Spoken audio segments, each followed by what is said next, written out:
Mothers day. ఈరోజు social media నెట్వర్క్స్‌లో ఇవే పోస్ట్‌లు, ఫోటోలు అన్నీ ఉంటాయి. కానీ మదర్ అంటే కనడం వల్లే అవుతారా? ఆ మాతృత్వం అనే అనుభూతి అప్పుడే వస్తుందా? అలా అయితే ఇంతమంది ఆర్ఫన్స్ ఇండియా వైడ్ కానీ, వరల్డ్ వైడ్ కానీ ఎందుకుంటారు? చాలామంది వాళ్ళ కోరికల కోసమో, లేదంటే సమాజం కోసమో కంటూ ఉంటారు.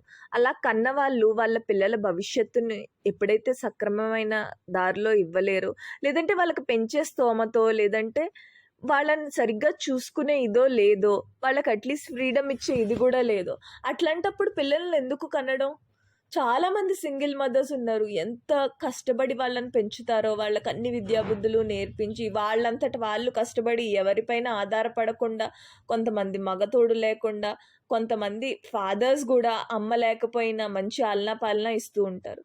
అలాగా మదర్స్ డే అంటే కేవలం కన్న అమ్మ, లేదంటే పెంచిన అమ్మ ఇట్లాంటివి కాదు. ఎవరైతే పిల్లలకు సక్రమమైన విద్యాబుద్ధులు, మంచి ప్రవర్తన నేర్పించి, వాళ్ళకొక మంచి భవిష్యత్తు ఇస్తారో, వాళ్ళ ప్రయోజనాల కోసం వాళ్ళ పిల్లల్ని వాడుకోకుండా, వాళ్ళ పిల్లలకు ఉపయోగపడేలాగా దేశానికి ఉపయోగపడేలాగా పిల్లల్ని ఎవరైతే పెంచి పోషిస్తారో, వాళ్ళకి హ్యాపీ మదర్స్ డే. అండ్ ఎవరైతే ఇవన్నీ సక్రమంగా చేయలేరో, వాళ్ళు ప్లీజ్ పిల్లల్ని కనడం మానేయండి.